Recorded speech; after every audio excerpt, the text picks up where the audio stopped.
dubbadha fayyisanan farfadha na baraare kaana ho'a guddaanaaf ho'e beeka gooftaa kana boollan keessaa ba'e na baraare kaanaani ho'a guddaanaaf ho'e beeka gooftaa kanaani boollan keessaa ba'e na jaallata anoo beeka na mararfata anoo beeka yommuun waamu anoo beeka na fowwaata anoo beeka na jaallata anoo beeka na mararfata anoo beeka yommuun waamu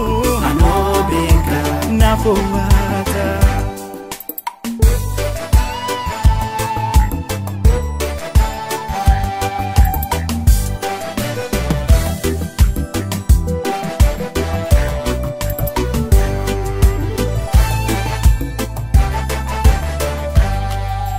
Galme yaadannoo koo irra jira ga'umsaan akkanin dagaanne kan na godhu waa'eessa anatu of beeka iddoo dhuunfaatii koo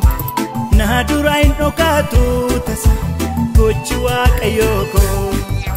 na jaallata anoo beeka na mararfata anoo beeka yommuu yaamu anoo beeka na fowwaata anoo beeka na jaallata anoo beeka na mararfata anoo beeka yommuu waamu anoo beeka na fowwaata.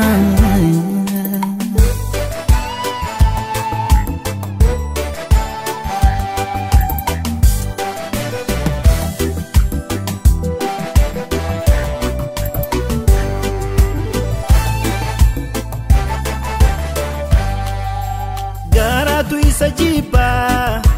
rakade buko ilale hinisu tabba fuldurako jalale dugada naragore dubbata hika koti minne maltu safakata amayunan dubbada fayyisanan farfada na baraare kaana ho'a guddaanaaf ho'e beeka gooftaa kana boollan keessaa ba'e na baraare kaanaani ho'a guddaanaaf ho'e beeka gooftaa kanaani boollan keessaa ba'e na jaallata anoo beeka na mararfata anoo beeka yommuun waamu anoo beeka na fowwaata anoo beeka na jaallata anoo beeka na mararfata anoo beeka yommuun waamu anoo beeka na fowwaata.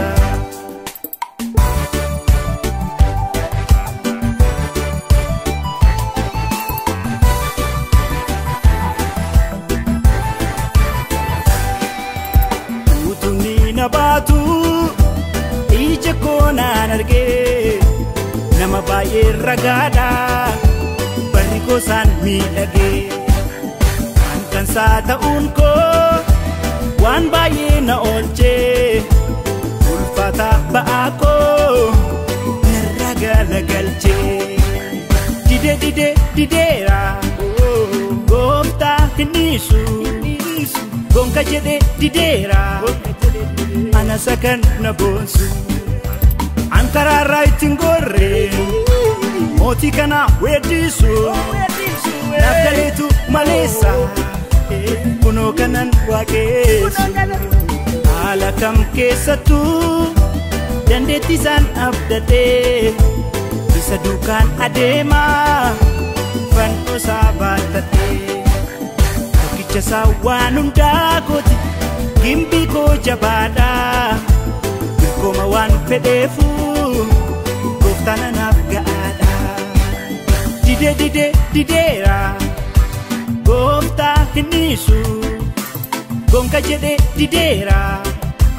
anasa kan na boonsu ankaraarraa ittiin gorree mootii kana weeddisu naaf galeetu maleessa kunoo kanan waaqessu